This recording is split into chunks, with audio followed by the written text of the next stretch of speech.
Et salut à tous, moi c'est Lily. Aujourd'hui nous allons parler impôt sur le revenu en Suisse. Et salut tout le monde, j'espère que vous allez bien. Aujourd'hui je vous retrouve pour une vidéo impôt sur le revenu.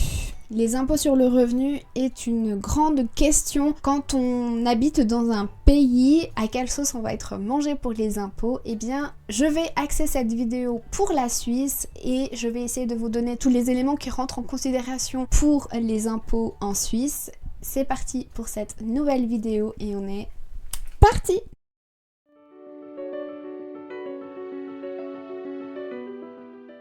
L'impôt sur le revenu en Suisse est un impôt prélevé sur les revenus des personnes physiques et des entreprises. Il est calculé en fonction des revenus perçus au cours d'une année fiscale. Alors, en Suisse, les impôts se décomposent en impôts fédéral, cantonal et aussi communal. Or, les impôts cantonaux et communaux peuvent être différents d'une ville à l'autre et d'un canton à l'autre. Ainsi, la pression fiscale la plus basse en Suisse est estimée à 20% et la plus haute à 43%. Si vous vous posez la question de savoir quels sont les cantons les plus attractifs pour la fiscalité sur le plan fiscal en Suisse, eh bien vous avez Schwyz, Zug, Nidwald, Appenzell et aussi Obwald.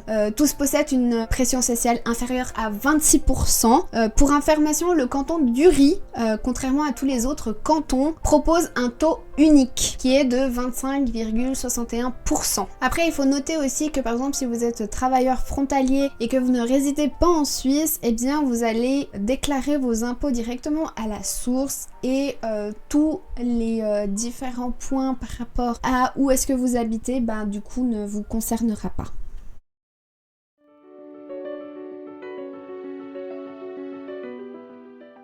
Bon, alors tout d'abord, situons un petit peu la Suisse pour voir où est-ce qu'elle en est concernant l'impôt sur le revenu. Est-ce qu'elle se situe bien sur le rang mondial selon l'étude KPMG qui compare les différents impôts sur le revenu. Il y a 86 pays dans le monde qui figurent dans ce comparatif. La Suisse se retrouve 14e avec un résultat qui est vraiment pas dégueulasse. Ces résultats représentent la pression fiscale de chaque pays qui est le rapport entre le montant d'impôts payés et le salaire brut que les personnes ont. Pour rappel, le taux d'imposition représente le montant d'impôts à payer rapporté à vos revenus ou encore le pourcentage d'impôts que vous devrez payer. Dans la plupart des pays, il existe des taux en général différents selon vos revenus. Plus vous gagnez, plus le taux augmente jusqu'à un certain plafond. La Suisse fait partie de ces pays, sauf un canton qui pratique un impôt linéaire, tout comme la France. Les chiffres que je vais vous présenter sont calculés sur la base des taux d'imposition les plus élevés observés dans chaque pays, en ne tenant pas en compte des exceptions.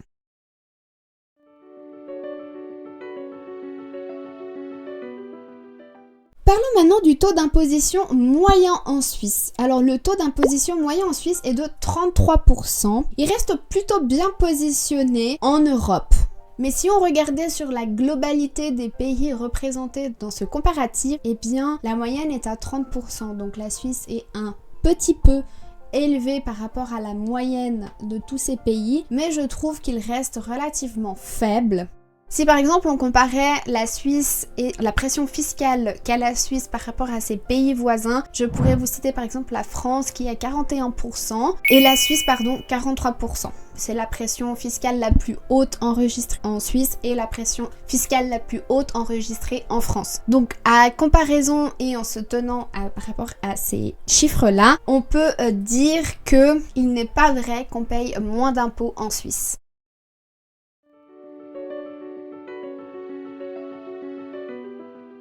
Si on se posait la question de savoir qui était imposable en Suisse, eh bien l'impôt sur le revenu est prélevé sur les revenus des personnes physiques et les entreprises. Il est calculé en fonction des revenus qui sont perçus au cours d'une année fiscale. Donc comment est calculé l'impôt sur le revenu? Eh bien l'impôt sur le revenu en Suisse est calculé sur la base d'un barème progressif. Cela signifie que plus vos revenus sont élevés, plus le taux d'imposition va être élevé aussi. Comme je vous l'expliquais précédemment, les cantons ont des barèmes d'impôts différents selon les cantons, donc cela peut influencer ce que vous allez payer durant le mois. Concernant les déductions et exemptions fiscales, eh bien, je vous conseille de prendre un courtier, en effet, parce que vous pouvez déduire beaucoup de choses de vos impôts. Par exemple, si vous devez prendre la voiture pour aller travailler, si vous avez des frais médicaux qui sont assez conséquents, si vous avez des cotisations aux assurances, d'autres dépenses spécifiques et déductibles, eh bien, vous pouvez avoir une charge moins lourde et une pression fiscale moins lourde que si vous ne déclariez pas et que vous n'alliez pas chercher vos droits par rapport à ça. Comme je vous disais, pour optimiser ce que vous allez payer à la fin pour vos impôts, je vous conseille d'aller voir un conseiller fiscal qui vous donnera des informations et des aides personnalisées, et ainsi vous pourrez gagner quelques sous qui sont non négligeables pour votre foyer. Je pense que connaître les différents points sur les impôts sur le revenu est quelque chose d'important pour vos finances et votre vie de tous les jours. C'est quelque chose qui est omniprésent, peu importe là où vous allez, et j'avais vraiment envie de vous faire découvrir les impôts sur le revenu en Suisse et de faire un micro comparatif par rapport à d'autres pays. J'espère en tout cas que cette vidéo vous aura été utile. N'hésitez pas à m'adresser vos questions si vous en avez sous la vidéo. D'ailleurs, sur toutes mes vidéos, je vous répondrai avec grand plaisir. Moi, c'est sur ça que je vais vous laisser. Je vous fais de gros bisous et je vous dis à très vite pour une nouvelle vidéo. Des bisous. Ciao.